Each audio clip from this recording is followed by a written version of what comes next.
On today's Locked On Texan podcast, Cody and I continue our preview of training camp battles, looking at Dell and Xavier Hutchinson. Is that a battle we need to keep our eye on? And who should be this team's number 2 receiver? You are Locked On Texans, your daily Houston Texans podcast, part of the Locked On Podcast Network, your team every day.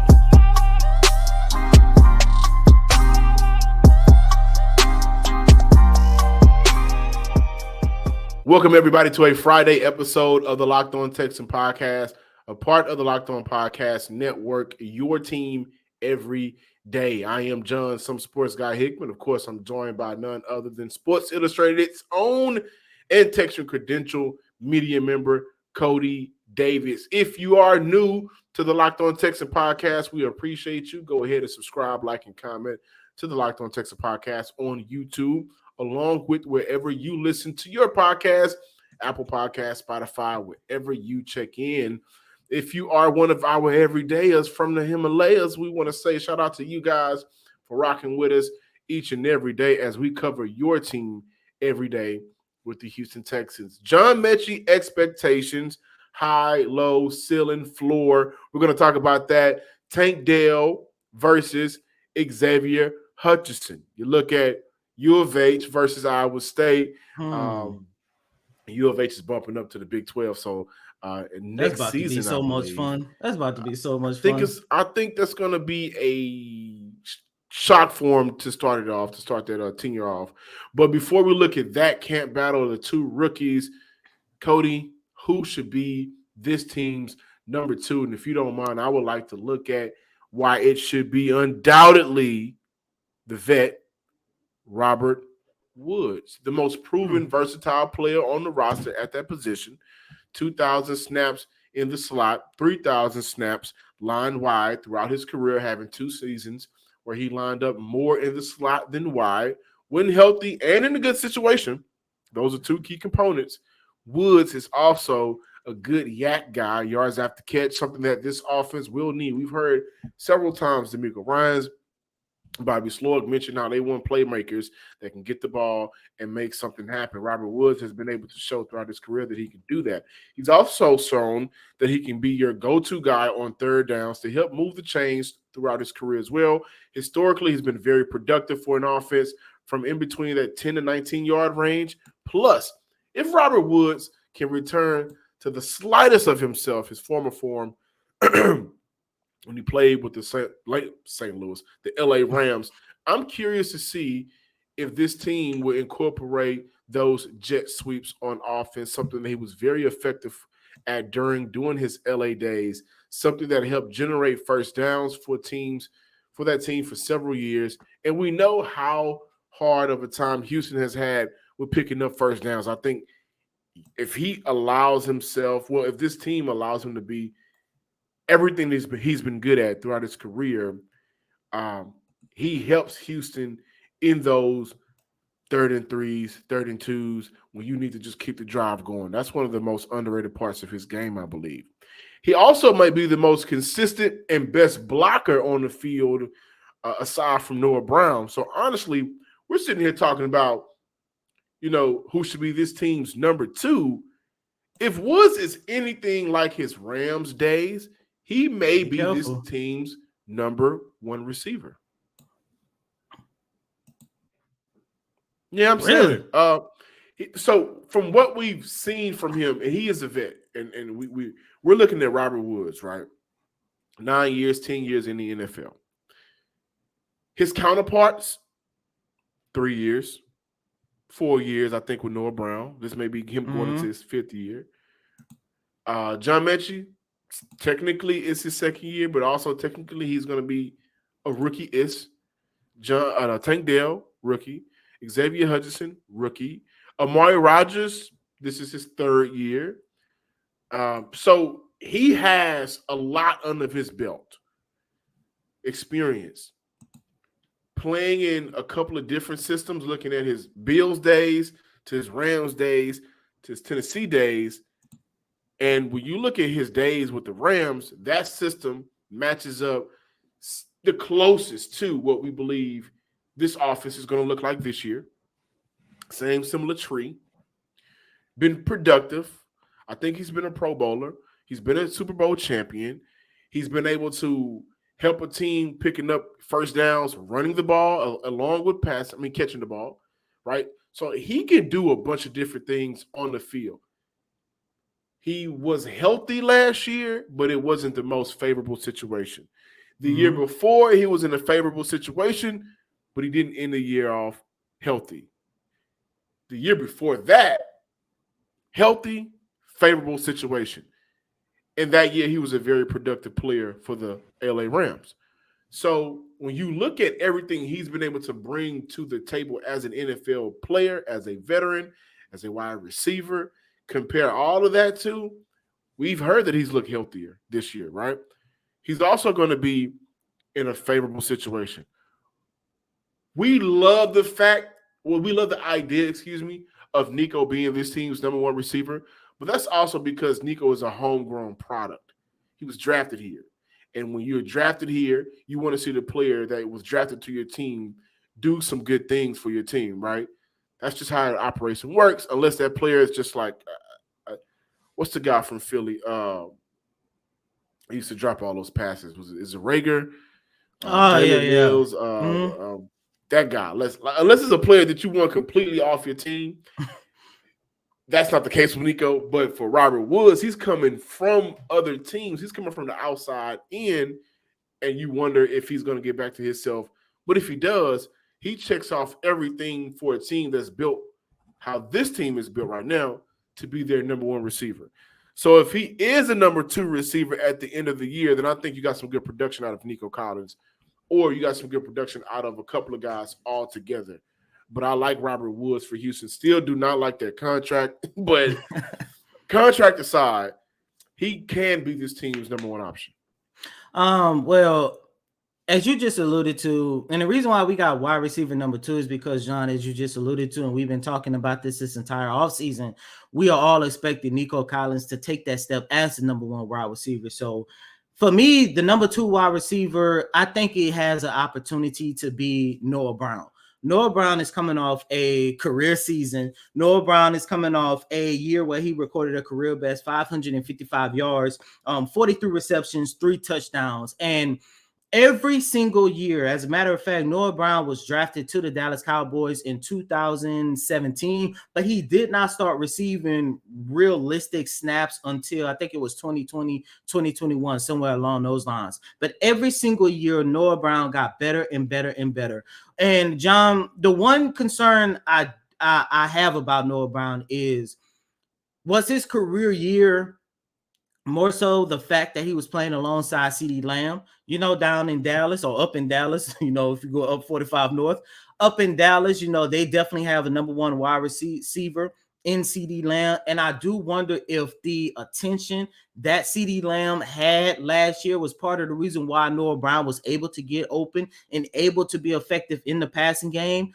But I just go back and just take a look at his development every single year since he was 23 picks away from being Mr. Irrelevant in 2017. Every single year, this young man has gotten better and better and better. And I know a lot of people don't know much about Noah Brown, but he has proven that he can be a realistic and reliable threat in the passing game. And that's something that the Houston Texans need. Once again, if Nico can take the step up as this team's number one wide receiver, I think that's going to do wonders for Noah Brown. And I do believe that this is a young man who is, 27 years old, but he still hasn't reached his potential as to how good he's going to be. Of course, with better coaching, a better offensive coordinator, and Bobby Slowick, I'm pretty sure that he's going to have an opportunity to put him in possibly better situations than what they had in Dallas. I just feel the ideal situation is to have Noah Brown at number two. Nothing against Robert Woods. However, it's been 3, maybe 4 years since his last 1,000 yard. The last season he recorded over 1,000 yards. He has been in situations where he's been injured. He has been in situations where the quarterback wasn't the ideal situation. Everything that you said, John, but I just think that Robert Woods is on the downside of his career at this point. kind of reminds me somewhat of what we was talking about with Brandon Cooks. Like at some point you are going to start showing your age, and I just feel like Robert Woods isn't going to give the Houston Texans that much. Even when you go back to his heyday with the Los Angeles Rams, ironically, I think his best 2 years was when he was playing alongside a Brandon Cooks, who was arguably a number one wide receiver. They kind of shared that title in Los Angeles. Cooper Kupp. Oh, Cooper Kupp. You're right. So they shared the number two. They shared the number 2 title. And I think Robert Wood is more so of a player. Once again, nothing against him, but I just feel that he is a player that thrives when there is a number 1 wide receiver that's not him, or he's in a position where he is sharing the number 1 or number 2 title alongside somebody. He doesn't have that here in Houston, which, by the way, at 31 years old, he's getting up there in age, still trying to recover from that ACL injury he sustained a few years back. I just don't know how much value he's going to bring to this wide receiving core. Unlike Noah Brown, who is still getting better and better and better, and he is somebody I truly believe that's probably going to have more value in terms of on the field product. Now, off the field product, I love the addition of Robert Woods because he is that veteran that can help a Nico, that can help a Noah Brown, that can help Tank Dell and Xavier Hutchinson and John Metchie. He's going to be the voice for that position group. But to me, I look at the production of a young man that's continuously getting better and better and better each year. I think that's going to be Noah Brown. Before we go into the Tank Dell and Xavier Hutchinson conversation, I want to continue just a little bit when we compare Noah Brown and Robert Woods and the rest of the wide receivers. Our partners at eBay Motors have teamed up with Locked On Fantasy Football host Vinny Iyer to bring you some of the best fantasy picks of each week all season long. Whether you're prepping for a draft or scouting the waiver wire, every week we're going to provide you players that are guaranteed to fit on your roster. So with the draft prep underway for the upcoming season, let's see who Vinny has picked out for us this week on eBay Guaranteed Fit Fantasy Picks of the Week. Looking for a smooth turn in fantasy football snake drafts with the last pick in the first round and the first pick in the second round. Catch an initial spark for your roster by revving up with the 2 elite NFC East wide receivers, Cowboys CeeDee Lamb, Eagles A.J. Brown, a letter-perfect guaranteed fit. Count on Lamb thriving and driving Dak Prescott in Dallas' new look passing game to big numbers, and A.J. Brown revving up Jalen Hurts downfield throwing often again in Philly. Vinny Iyer from Fantasy Locked On Fantasy Football is going to help you win your fantasy championship, and eBay Motors knows a championship team is about players, each player being a perfect fit. Same with your vehicle. eBay with guaranteed fit with eBay, over 122 million parts and accessories for your vehicle right at your fingertips. You can make sure that your ride stays running smooth. Air filters, brakes, batteries, tail lights, alternators, shocks, struts, you name it, eBay Motors has it, and they'll make sure that it's the right fit for your car, because eBay Guaranteed Fit helps you understand exactly what parts you need for your car the very first time. For the right parts and accessories that fit your vehicle, just look for the green check. Get the right parts, the right fit, the right price at ebaymotors.com. Let's ride. eBay Guaranteed Fit, only available to U.S. customers. Eligible items only. Exclusions apply. Welcome back in, Locked On Texan listeners and viewers. Really quick, Cody, to go back to the first segment. Mm-hmm. If Noah Brown is your number 2 receiver, and I'm assuming that you believe Nico will be number 1, mm-hmm. Where does that leave Robert Woods? Number 3, without a shadow of a doubt. To me, I just feel like when you take a look at how young this team is, still in the early stages of its rebuild, but of course they're moving forward this year. I just feel like there is more benefit to having Noah Brown as your number 2 because, like I said, every single year he's getting better and better and better. In terms of Robert Woods, he has already peaked. He's not going to get no better than what we saw a few years back in Los Angeles. And then you still got to keep into consideration that he has battled injuries over the last few years. And I understand Tennessee wasn't a great situation for him. Hopefully it's better for D-Hop. But I just don't know what Noah Brown is going to be able to provide. Now, look, if Nico doesn't step up as this team's number one wide receiver, then I think that whole entire position group is in trouble. But Noah Brown, like I said, a young man has gotten better every single year, and I think that's going to continue here in the city of Houston. Let's look at Tank Dell and Xavier Hutchinson, guys. The rookies, one has higher expectations than the other, but I think from a pure wide receiver aspect, one may be a little bit better.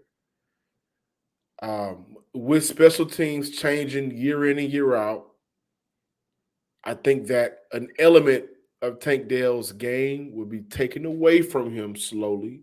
Mm-hmm. But I saw something on Twitter the other day, and I forgot who tweeted it, so forgive me. But this is the absolute truth. A guy like Julian Edelman is who tweeted it. Mm-hmm. Slot receiver, did damage with Brady, very good player for the Patriots. Of course, I know. What he tweeted was, if Tank Dell is able to sit in those zones, learn how to sit and find those zones, then he'll be an absolute amazing player. And, of course, that means he'll be good for Houston. I think Tank Dell is a player that Houston has some very high expectations for. He's been working out, he's been busting his ass, him and John Metchie. But I 100% agree. Tank Dell is a guy that I don't want Houston to force to play a traditional role. Nor do I think they will. I think that he is a guy that you absolutely play him in the slot. He is a guy that you absolutely motion to find the better one-on-one matchup. He is a guy that you absolutely allow the game to come to him. Sometimes we see receivers, and the good thing about Tank Dell is he wasn't a first-round pick, wasn't a second-round pick. Well, he wasn't a first-round pick, right? So he's a guy that you don't have to go out there and force the expectations on him. He's a guy out there that to start the season, you don't have to necessarily force him to be out on the field. But as the season goes, as game progresses, he's a guy that I think for Houston, it's all about finding the matchup on the field. And training camp is going to be important for him. Preseason is going to be important for him because there's going to be some opportunity for him to, again, motion, find the best spot right now while you're lining up. Right, then we're going to motion you on this side so you see what the matchup is. And the whip routes, the quick slant routes, the screens, those are some of the things where I know how deadly he was in college down the field. Those opportunities, ideally, you want to come. But to kick off his career, just let everything flow to him. And once he's able to sit in those zones and make a quick move and go up the field, then Houston may have something special in Tank Dell. I don't ever think Tank Dell is going to be a number one receiver. I don't think Tank Dell will ever be a number two receiver. But I think Tank Dell will have the ability to be like Tyler Lockett in a sense. Of course, over the course of time in the NFL, he's going to get a little bit bigger, right? That mass will come to him. Hopefully it's muscle mass. But over the course of time, if Tank Dell is your third receiver who can go out there in any given moment, give you 100 yards and a couple of TDs on the day, then that's a steal. That's a win for that team. For Hutchinson, I think he has an ability to be an outside receiver. He's a guy that made some plays for Iowa State downfield, has to work on some of those drops. He had 6 drops last year, has to work on that with his hands, but also played with Brock Purdy. But he has an opportunity to be that along, maybe along his future. I don't see Xavier Hutchinson getting a lot of opportunity this year simply because Nico is a vet, Robert Woods is a vet, Noah Brown is a vet who I'm still iffy on whether or not he makes the team. John Metchie is a guy that they have some expectations for. And for Hutchinson, you were a late-round pick. That's not knocking him or his talent, but I think there's a hierarchy there. It's still going to be some politics. But I wouldn't be shocked, guys, if Hutchinson goes out there and outplays some of these receivers on this roster. Would not be shocked. On the side it says Dell versus Hutchinson. I wish I would have put Dell and Hutchinson because both of those guys are in a camp battle, but they're not in a camp battle amongst each other. It's more so what the situation is going to present, i.e. Tank Dell. Later on in the show, we're going to talk about John Metchie, but when you talk about, a reliable slot, let's say for the sake of this argument, John Metchie is out there ready to go and he is dominating. Well, let's say beating, I guess, in a sense, if you want to put it that way, Tank Dell in his role as who's going to take over as the primary slot, then that's going to hinder Tank Dell's ability to go out there on the field and showcase what he can do every single Sunday in the passing game. I think in terms of special teams, knowing what I saw in rookie camp, OTAs, and mandatory mini camp, he's definitely going to have a realistic primary role as a kick returner. So, maybe we could look at that when we look at him in preview special teams. But I just think Tank Dell has to go out there and prove that he can be a reliable slot receiver starting next Wednesday in training camp. And John, the one thing that does concern me about Tank Dell is his size. I understand people don't like to talk about size, but you are looking at a wide receiver who is standing somewhere between 5'8" and 5'10". Some websites has him listed at 5'8", some has him listed as tall as 5'10". But looking at his size, I wouldn't be shocked if the Texans wait and just give him more time to develop his body a little bit more. Yes, the young man has the talent. Yes, this is a young man who has went out there and recorded close to 3,000 receiving yards and 25 touchdowns the last 2 seasons at University of Houston. And being at the University of Houston, there are so many people who understand and know what he can do to an offense. And Nick Caserio saw it himself at the Senior Bowl. He said out of all of the wide receivers, he was the one that he thought was the most special. Say that right after he drafted him. So Tank Dell definitely has a career. I think he's going to be very special, but I think he's going to be a wide receiver where it's going to take time and it's going to determine how is he going to battle the rest of the slot wide receivers who is battling in training camp. The same thing as for Xavier Hutchinson. John, you're iffy on Noah Brown. I'm kind of iffy on Robert Woods. I can see a situation if both of those guys are being outplayed by Xavier Hutchinson. You're looking at a situation where Xavier Hutchinson would definitely have an opportunity to steal snaps from both of those veteran wide receivers. And I think we talked about this when Hutchinson got drafted. This is a guy, he had to go through some things in his college career, but his last year at Iowa State recorded, almost 1,200 yards, was very reliable, was very productive in the passing game. I wouldn't be surprised if halfway through the season or at the end of this upcoming season, we are looking at him in the light of he definitely has the opportunity to be this team's number 2 wide receiver. So I just think starting next Wednesday is going to come down on how those guys compete against their current contemporaries, where when you look on the depth chart, both of those guys have people who are ahead of them. Yeah, right now I'm trying to find the I'm looking at my guy, man. One player that I really do like is Tyler Lockett. I'm trying to find out. See, we're in a 4.4 coming out of the combine, but I was trying to find how much did he weigh, because he's 5'10". Mm-hmm. And Tyler Lockett is a player that has 4 1,000 receiving yards in a row in his last 4 seasons. He's a damn good player. He's typically looks like he's always weighed around 180. Tank Dell, that's around, I think, of Tank Dell, somewhere around there as well. He's like 169, 165, so he does have to put some weight on him, right? Mm-hmm. No doubt about it. This is the NFL.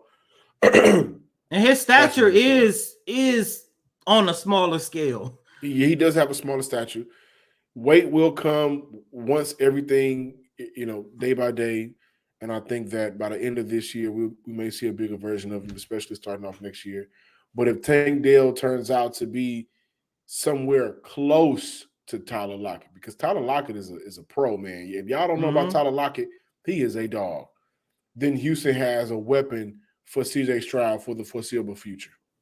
John, I want to ask you this really quick. I don't want to go too much into it because this is something that we talked about a lot here on this show, and that's Nico Collins. A lot of the conversations that you and I had today in the first segment, even in this segment, it revolved around Nico Collins being the number one wide receiver. We're kind of foregoing it, giving it to him. Yeah, we are, and that's why I want to ask you, and I give my quick opinion as well. But how much pressure or how bad would it be if Nico doesn't live up to the expectation? Because even with all the position groups that we have done, we look at third-year players. Every third-year player, I know I've said this. Well, they on a bubble making a 53. I wouldn't be surprised if they're not gonna make it.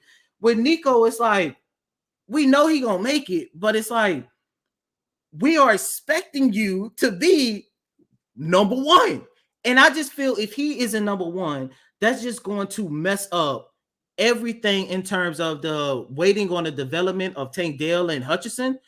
I think that's going to put Robert Woods and Noah Brown in somewhat of a unfair situation because Noah Brown, even though he has continuously gotten better and better, he isn't a number one wide receiver. And Robert Woods, even though you say you believe he can at least start the season as the number one target, I just think with his age and recovering from injuries and all this other stuff, I just don't see this wide receiving core being better than what it was last year or the year before if Nico Collins doesn't. I say if Nico Collins doesn't step up as number one, because that's just going to mess up everything. If he steps up at number one, that gives time for development and everything else in between. No, it does. It doesn't mess up anything.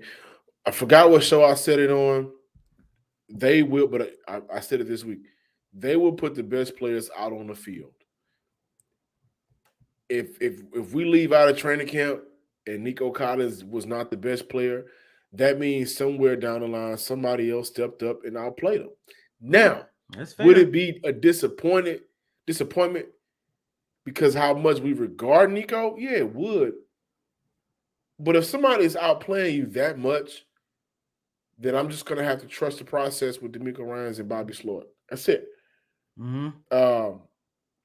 Nico Collins should be, at the very least, this team's number 2 receiver. So we are giving him number 1. We saw some things out of him last season when he played and came away from those games and said, boy, if he had a better quarterback, right? Yeah, it's true. So now we are presuming he has a better quarterback. And if it's not C.J. Stroud, now we're presuming that he has a better version of the bad quarterback he had last year in Davis Mills, who you guys have said come out of those OTAs and camps, he's looked different. Mm-hmm. Nico, I think it's unfair to say he should.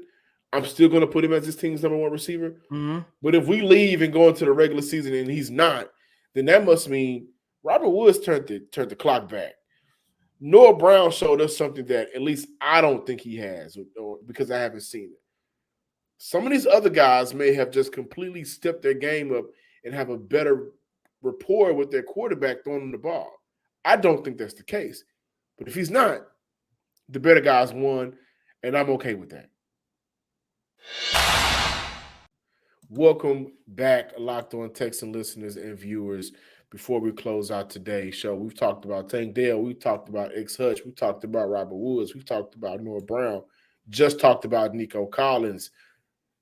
John Metchie's expectations is blank. Time. Plain and simple.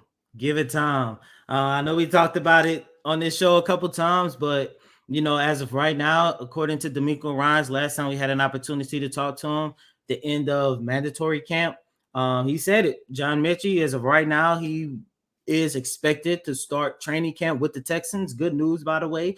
He wasn't at mandatory mini camp because I think it was doing OTAs or right before OTAs. He sustained a hamstring injury. That's the next concern that I have for John Metchie. He's been out so long. I'm pretty sure this season, or I wouldn't be surprised, knock on wood, hopefully it doesn't happen, but it's going to take him time, man. It's going to really take him time. And I just want people out there. I think John Metchie is going to have a heck of a career whenever he get developed, whenever he get things going. And as of right now, for me, I think we all just should see, just want to see him back on the field, healthy, and just learning the game. His talent is still going to be there, but it's going to take time, man. When was the last game he played? Was it December 2021 or something like that? It's been a while. It's been a long time. It's funny. John Metchie has a higher Madden rating than I think Nico Collins does. Well, that goes back to what I said a couple of days ago. I forgot what player we was talking about where I said you're not going to give somebody the correct Madden rating on the Texans unless you watch the Texans for all 17 games. Yeah. Well, we kind of differ. Well, of course, I want everybody to be, patient. Mm-hmm. But my expectations for John Metchie, let's rip him out the plastic. Let him act brand new. Let's get him on this team. Let's get him acclimated. Of course, he hasn't played meaningful football snaps in a couple of seasons.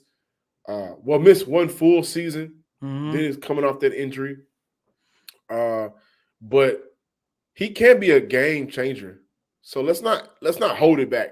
If he's out there, let's act like we're playing some football, right? Let's not unless he's still having lingering issues from injuries, that's different. But if we're hearing he's going to be all hands on deck, ready to go from the start of training camp, let's not act like we didn't trade 3 picks to go get him. Put him in situations where he's going to thrive. Don't hold back, and let's go. All hands on deck. Let's rock and roll. That's my expectations. His floor and ceiling are very different from one another. You got some players where their floor and ceiling is like right here. Going into this year, I wouldn't be mad if he came away from the season with only 300 yards, 340 yards, 50 yards. Mm-hmm. But if he ends this season with 600 yards, a couple of touchdowns, and he's playing the majority of the games, getting some good snaps, then that's a win for Houston coming out of his rookie year. I have mid expectations for him because I know what John Metchie can do when he's on the field. I just haven't seen him on the field in a while. For Houston, it's just going to be all about putting him out there, right? Don't be scared. Don't hold him back. Let's go ahead and rock and roll. Thank you guys for checking out today's episode of the Locked On Texan podcast. Be sure to subscribe, like, and comment on YouTube. Also, give us a follow on Twitter at Locked On Texans. Give me a follow as well at John_Hickman12. We are back with every day of the week covering your team. And as always, I'm your host, Cody M. Davis. Please remember to follow me on Twitter at CodyDavis_24. Once again, that's Cody, COTYDAVIS_24. We just had a very interesting conversation, more so of a debate, seemed like today, which that was due to recording that took place 20 minutes prior to this show. But let us know how you feel about this wide receiving core. I think there's a lot on the line for this position group, especially when you determine or expecting how much better you want to see this offense in 2023. So let us know in the comment who you think number one wide receivers should be, the battle or just expectations for Tank Dell, Xavier Hutchinson, and of course, John Metchie as well. But until next time, ladies and gentlemen, peace.